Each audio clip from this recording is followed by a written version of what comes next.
It's another great day to be a Hawk. Welcome to this newest edition of Hawk Talk Monday. Today's Hawk Talk, since it's March, it's the last week of March, we're going to finish off March is Reading Month by talking about Hawk reading behaviors. What are Hawk reading behaviors? Who better to tell us about Hawk reading behaviors than our very own reading teaching specialist, Mrs. Brower. So what we did is I walked around the school last week. I saw Hawks displaying Hawk reading behaviors in all different scenarios or different settings that we can see during a normal school day, in a normal school week. So we're going to talk about these different settings, and Mrs. Brower is going to tell us what these kids are doing to demonstrate Hawk reading behaviors. Do you know how to get to be a better reader?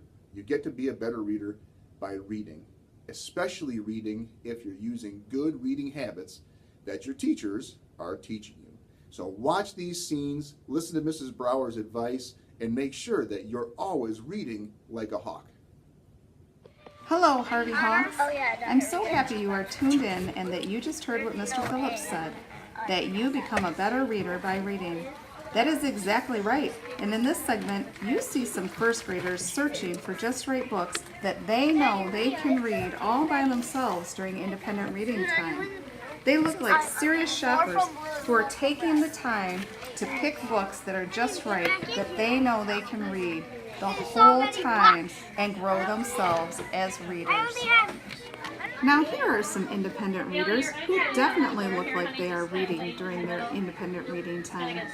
I bet you notice how their eyes are always on the text. Notice how they look lost in the story or whatever it is they're reading.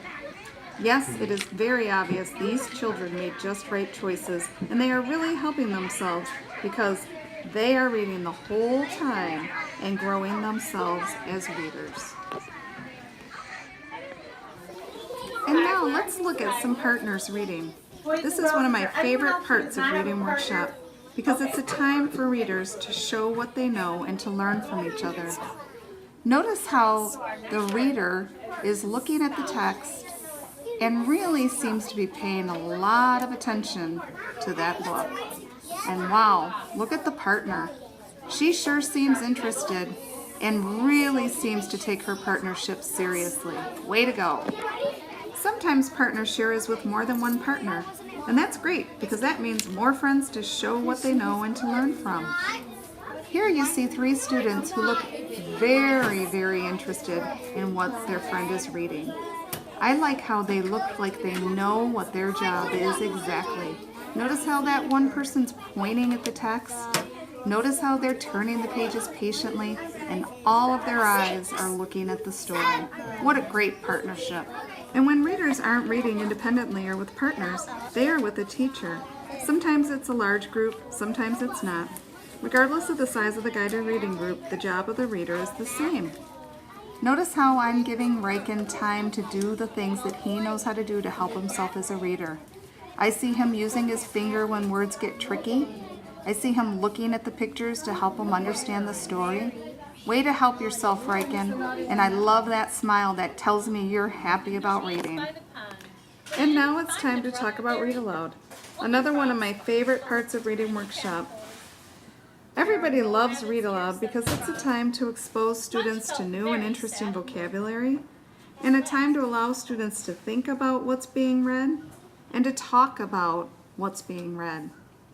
Notice how these students seem to be really listening closely, and they know how to help themselves grow as readers.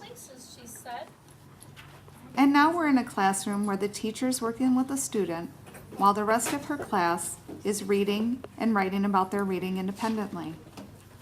Notice how these students are working hard, focusing on their own work, and they really seem to be taking it seriously. That looks like an awful lot of writing about reading. I sure would love to read that.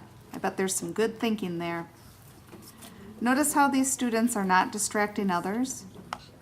Notice how they probably don't even know that Mr. Phillips is videotaping them. That's how focused they are on their job as readers and writers about reading. Way to go, third graders. You should be very proud of yourselves. Way to have Hawk pride.